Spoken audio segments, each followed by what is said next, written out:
DPR RI menyepakati menghentikan pemberian tunjangan perumahan anggota DPR RI terhitung sejak tanggal 31 Agustus 2025. Kami mengajak seluruh masyarakat untuk bisa mengawal apapun tuntutan, baik 17/8 ataupun aspirasi ataupun tuntutan yang disebarluaskan ataupun disuarakan oleh masyarakat di setiap daerah, itu harus tetap dikawal. Presiden ingin memastikan bahwa semua langkah yang diambil itu berada pada koridor hukum yang benar, dan kami meyakini bahwa itu sudah dilakukan dengan sebaik-baiknya.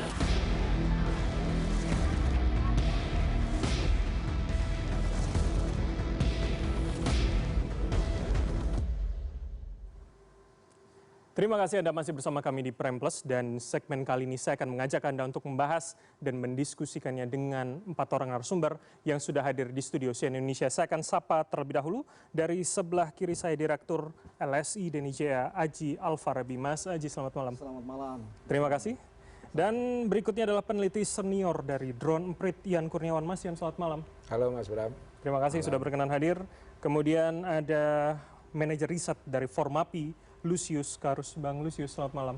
Malam Mas Bram. Terima kasih sudah berkenan hadir. Dan kemudian ada pula aktivis dan founder Malaka, Kania Cita. Mbak Kania, selamat malam. Selamat malam Mas Bram. Terima kasih. Dan kita masih menunggu satu orang narasumber lagi, yakni Wakil Kepala Staf Kepresidenan Muhammad Kodari, yang akan bergabung sebentar lagi bersama kita. Dan saya akan mengingatkan kepada Anda yang menonton kami dari kanal YouTube CNN Indonesia untuk bisa meninggalkan pertanyaan maupun pernyataan yang akan kami tampilkan serta kami tanyakan kepada kepada 4 orang narasumber di studio CNN Indonesia. Saya ke Mbak Kania terlebih dahulu. Jadi sebetulnya setelah kita bergejolak begitu ya akhir Agustus, minggu lalu kita agak sedikit menahan diri bersama-sama. Apa yang Anda lihat dengan reshuffle? Apakah reshuffle adalah jawaban cepat sebetulnya dari seorang presiden untuk ya meredam dulu nih amarah masyarakat, Mbak Kania? Enggak, sebenarnya kalau kita bicara tanggapan Pak Presiden Prabowo terhadap tuntutan ya, setidaknya tuntutan 17/8 yang dari kemarin sudah diangkat dan terakhir juga sudah disampaikan secara langsung ke beliau, itu kan sebenarnya kita bisa lihat dari pernyataan yang kemudian disampaikan ya di media terkait tuntutan itu sendiri. Nah sebenarnya tanggapan itu menunjukkan mungkin Pak Prabowo baru mungkin melihat tuntutannya ya, maksudnya tanggapannya hanya sebagian masuk akal, sebagian tidak masuk akal, tapi nggak jelas yang mana yang masuk akal, yang mana yang tidak masuk akal, masuk akalnya kenapa, tidak masuk akalnya kenapa gitu kan. Bahkan misalnya poin yang cukup spesifik hanya soal tentara, soal TNI pengamanan sipil, ya kan. Pak Prabowo bilang ya itu dibutuhkan karena TNI memang bertugas untuk melakukan pengamanan.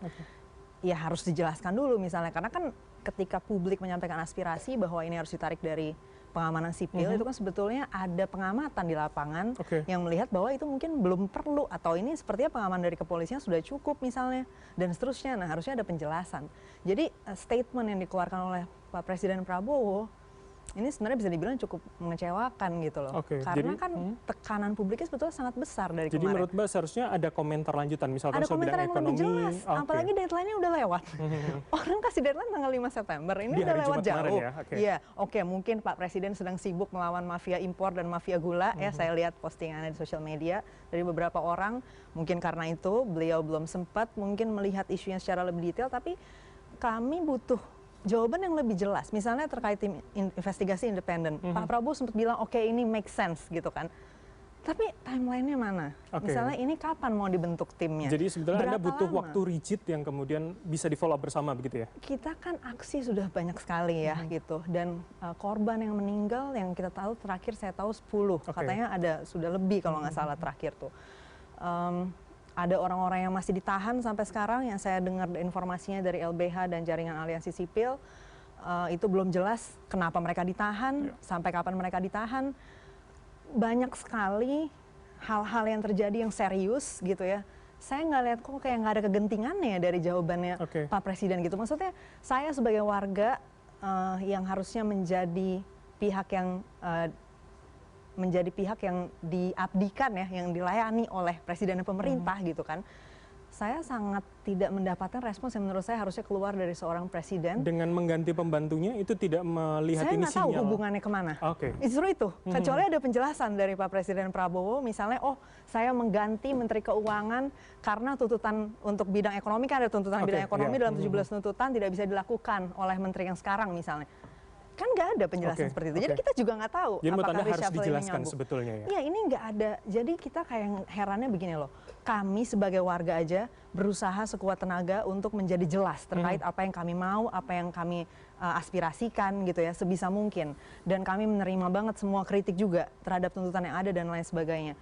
Tapi setelah semua itu ternyata responsnya hanya sebagian masuk akal, sebagian tidak masuk akal. Tidak ada timeline, tidak ada plan, tidak ada kejelasan yang mana yang mau dikerjakan dan tidak dikerjakan. Dan ketika tiba-tiba terjadi reshuffle, kami jujur sebagai warga juga tidak tahu kenapa. Jadi sebetulnya jawaban rigid yang dibutuhkan ya? Iya. Oke, kita akan konfirmasi. Kami sapa Wakil Kepala Staf Kepresidenan Muhammad Kodari. Mas Kodari, selamat malam.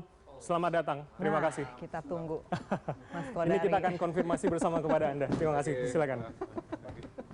Nah, ini tadi sudah dipertanyakan. Kami publik membacanya, jangan-jangan ini respon cepat dari Presiden. Kemarin warga marah karena soal pajak ke Menteri Keuangan, Menko Polhukam mungkin dianggap tidak bisa menjaga stabilitas. Benarkah ini sebenarnya jawaban Presiden yang cepat begitu, Mas Kodari?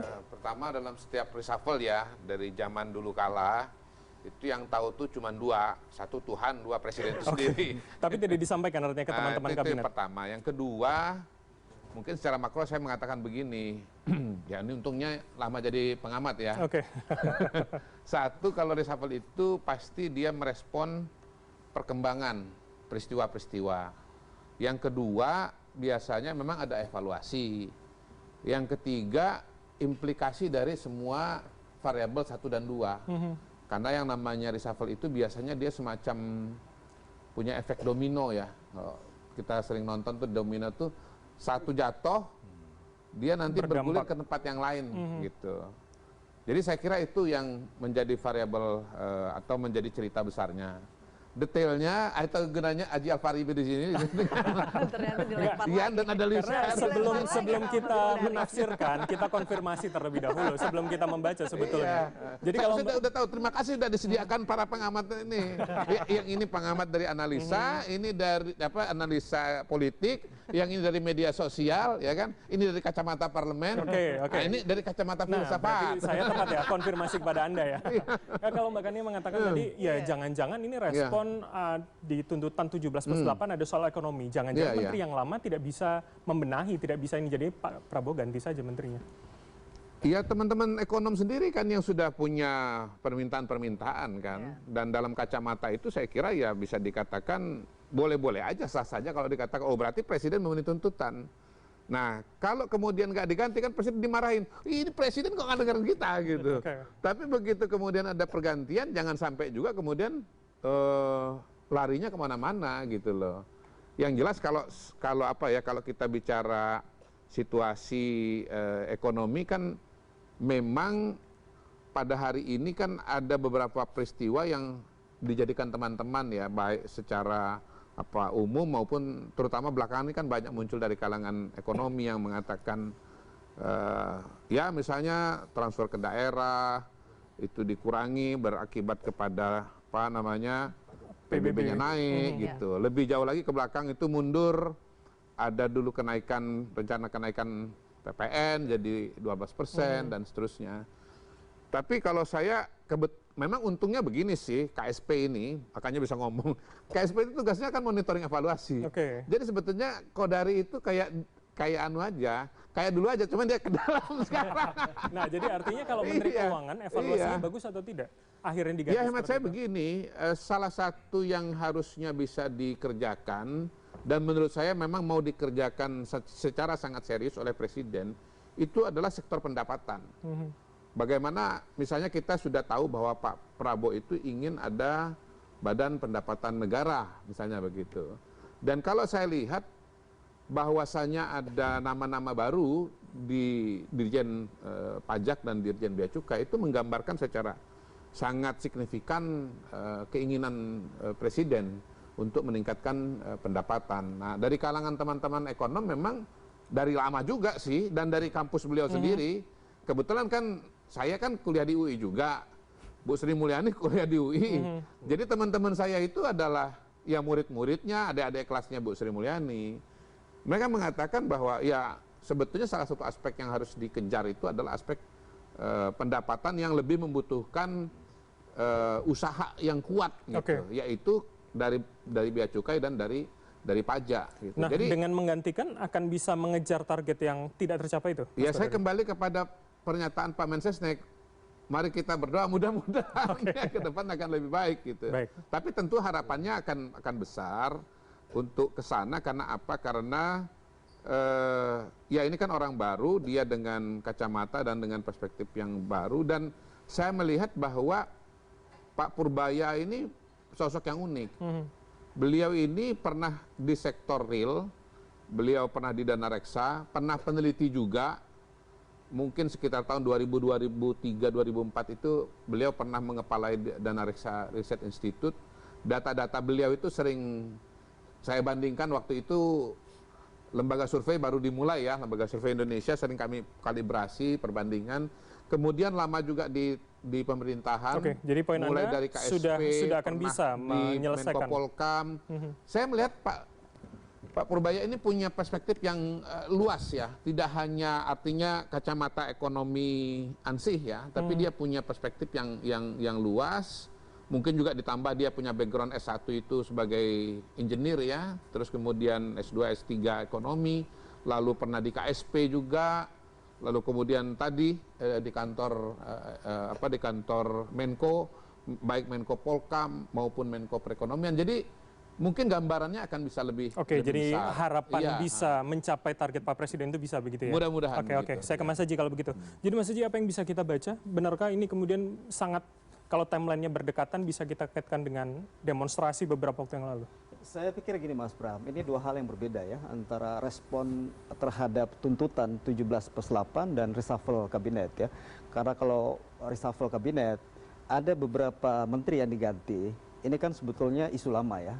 Karena ada beberapa menteri yang menjadi sebetulnya selama ini bisa dikatakan menjadi beban pemerintah. Tapi kenapa momentumnya sekarang? Itu kan yang kemudian performa. jadi pertanyaan. Ya artinya bahwa ini menjadi momentum ya. Momentum ada rencana untuk melakukan reshuffle terhadap kabinet. Karena tadi ada beberapa menteri yang sebetulnya punya track record atau punya catatan di publik ya. Misalnya Menteri Koperasi, kemudian Menpora ya. Menpora kan banyak juga yang kaget ketika kembali masuk dalam kabinet Pak Prabowo ya, karena track record dalam kinerja di pemerintahan sebelumnya ya. Kemudian juga sekarang rame terkait dengan walaupun nggak ada hubungan ya, tapi karena mertuanya adalah salah satu petinggi partai, kemudian dikaitkan dengan kasus yang sekarang lagi diperiksa oleh KPK ya. Jadi ada beberapa menteri yang memang ada masalah sebelumnya ya. Jadi kalau kita melihat misalnya juga pergantian menteri dari PKB, Abdul Qadir Karding ya. Ini juga sulit sekali publik melihat kaitannya dengan upaya pemerintah dalam merespon isu 17+8. Jadi kalau saya melihat ini adalah momentum bagi presiden ya, yang digunakan untuk sekaligus melakukan reposisi terhadap kabinetnya.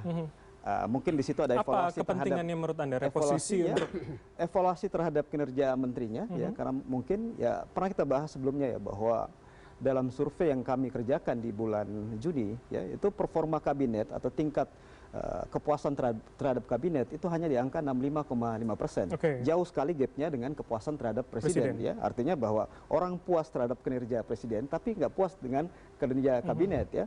Artinya secara objektif mungkin ada penilaian secara objektif dari lembaga internal, karena presiden pasti punya telinga, punya mata yang bisa melihat secara objektif kinerja masing-masing menteri. Tapi kan persepsi publik menunjukkan bahwa ada masalah dari kabinet pemerintahan. Jadi pergantian menurut Anda juga menguatkan kepercayaan publik kembali kepada pemerintah? Jadi pertama soal yaitu mengembalikan trust. Yang kedua momentum perubahan, kalau kita ingin kaitkan dengan respon terhadap tuntutan 17+8, yang situ ada kaitannya adalah Menpol Hukam Pak Budi Gunawan atau tadi Menteri Sri Mulyani ya yang ada kaitan. Tapi yang lain saya pikir sulit untuk kita mencari hubungan. Nah, jadi kalau kita melihat secara secara garis besar, kalau kita hubungkan dengan respon terhadap 17/8, memang publik masih melihat ini respon yang bersifat simbolik, ya, belum ada respon yang substantif terhadap apa yang dituntut dalam aksi demonstrasi selama seminggu kemarin. Dan jika kemudian itu dilihat sebagai respon dari 17/8 begitu ya? Iya, karena gini ya, kita melihat ada baseline yang harus diingat ya. Sebelum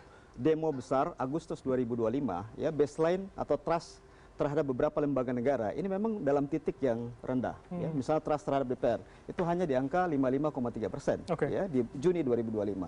Trust terhadap Polri juga sama di angka 54,3%. Ya. Untungnya trust terhadap Presiden dan trust terhadap TNI misalnya masih tinggi sehingga dia menjadi jangkar ketika masalah atau demonstrasi selama 1 minggu kemarin. Oke, baik. Saya kembali ke Mbak Kania. Jadi artinya kalau memang dianggap merespon begitu ya. Saya ingin fokus juga pada respon DPR kemarin. Ada 6 dalam catatan kami, kemudian responnya adalah penghentian tunjangan perumahan DPR, moratorium kunjungan kerja ke luar negeri, pemangkasan tunjangan dan fasilitas, anggota DPR nonaktif tidak dibayarkan haknya, penonaktifan anggota DPR dari parpol, dan komitmen transparansi serta partisipasi publik. 6 respon. Cukupkah kemudian menjawab paling tidak 17 dalam 5 hari kemarin?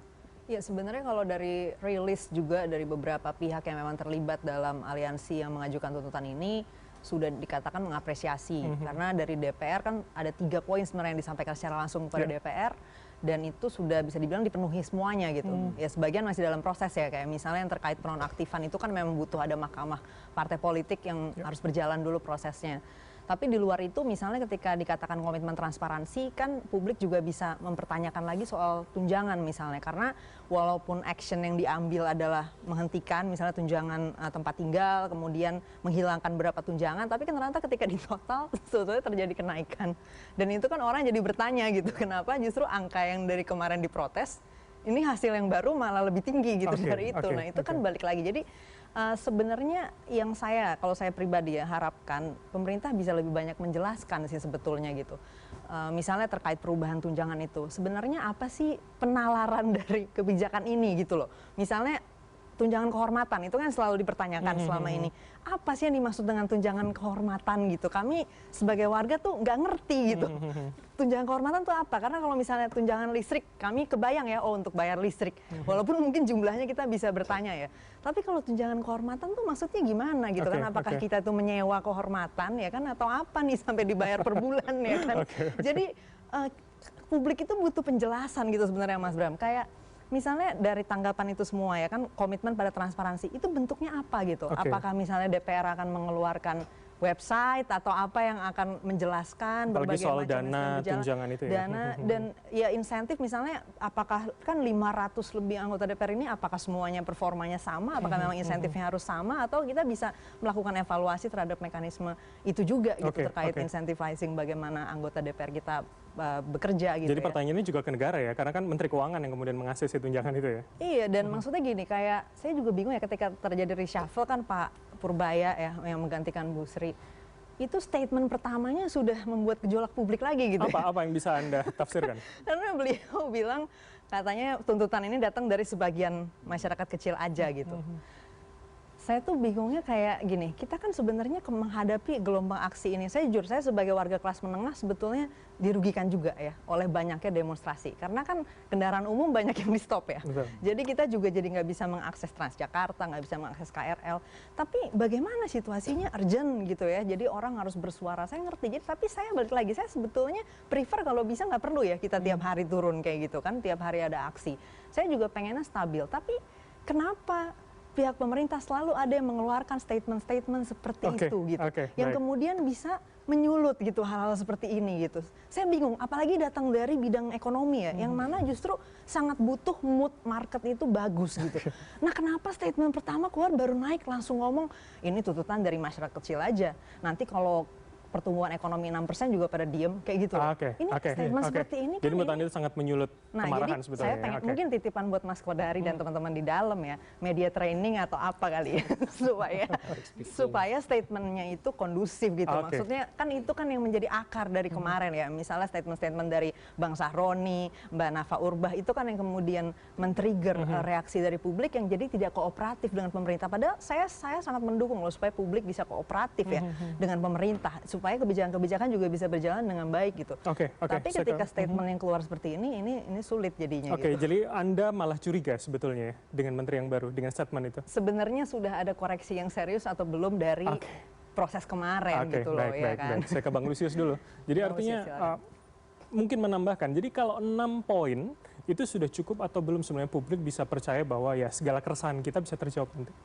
Sebagai reaksi awal sih saya kira cukup bisa menjawab gitu ya, untuk ya konteks menenangkan publik gitu. Saya kira 6 poin itu sudah cukup lumayan gitu ya, walaupun seperti yang dikatakan tadi itu ada banyak catatan yang belum cukup dijawab secara serius dan mendalam oleh DPR gitu ya. Misalnya penghapusan tunjangan perumahan, lalu tunjangan-tunjangan lainnya katanya dievaluasi gitu ya. Tapi faktanya menurut hitung-hitungan justru hasil evaluasi yang dilakukan itu malah menunjukkan ada kenaikan gitu ya dari take home pay sebelumnya gitu yang dikatakan 54 juta sekarang justru menjadi 65 juta gitu. Jadi saya kira sih pertama memang tidak ada keterbukaan itu di DPR gitu ya.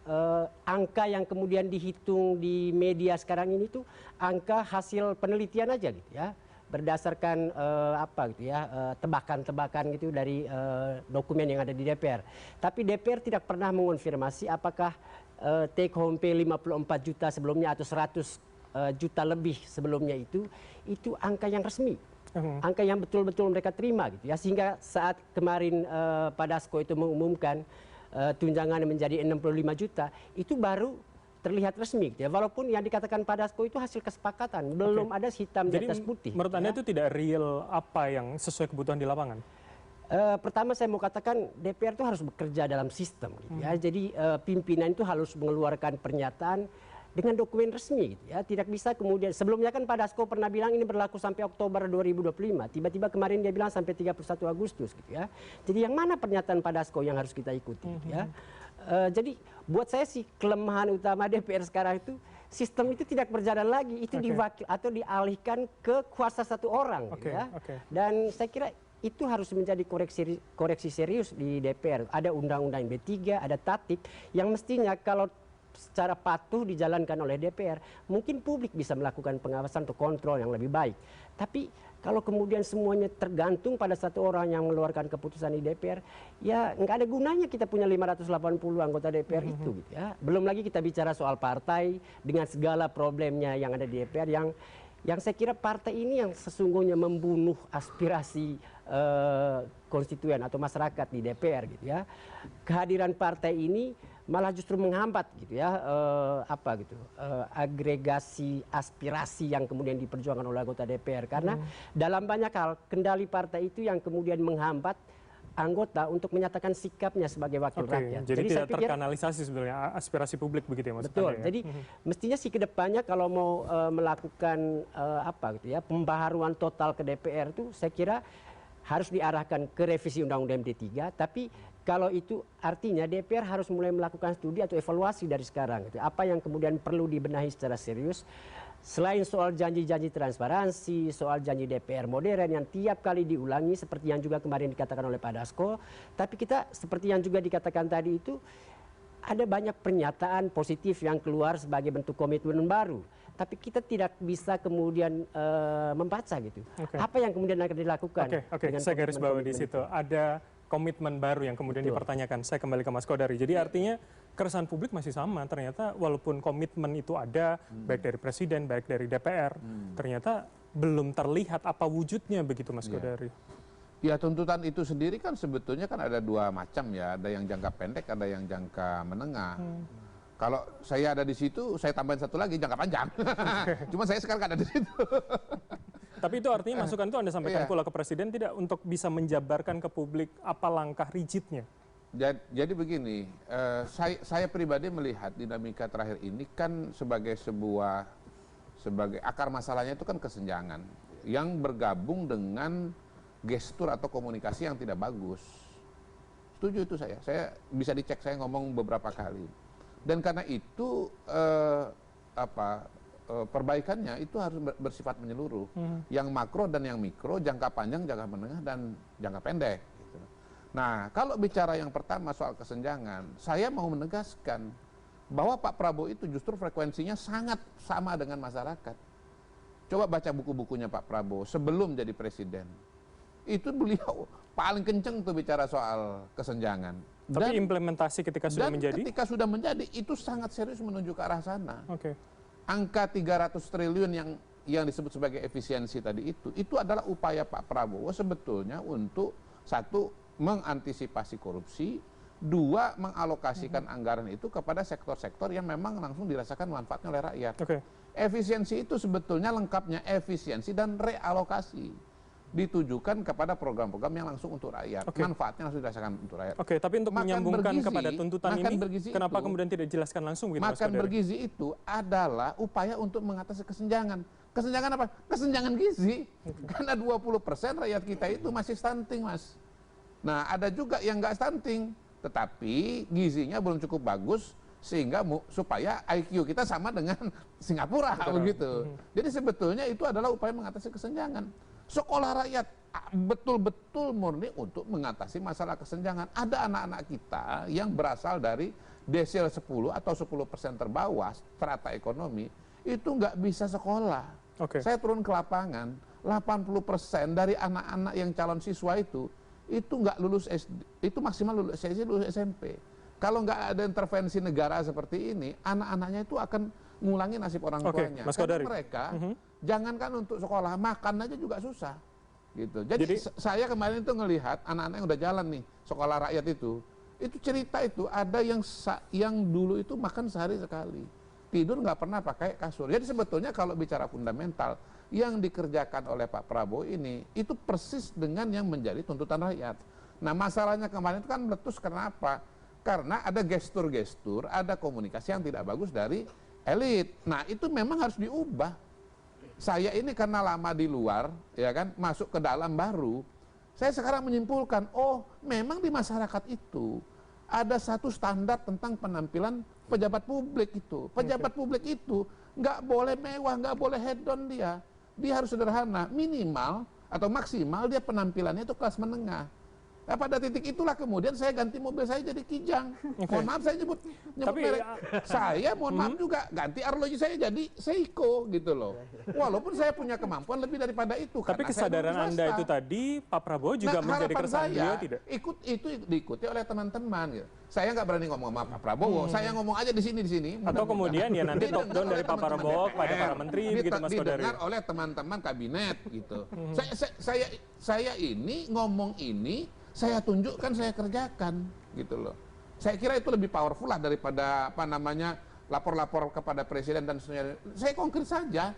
Saya orang dari luar masuk ke dalam. Kesimpulan saya, rakyat itu maunya lihat pejabat itu nggak mewah gitu loh. Kenapa? Baik. Karena mereka berpikir bahwa uangnya itu uang dari rakyat, dari pajak, uang negara. Jangan sampai lu dilihat mewah-mewah, gua begini susah gitu. Saya juga karena di dalam sekarang payan. Itu kemarin beberapa hari yang lalu saya turun itu ke Johar Baru, program renovasi rumah.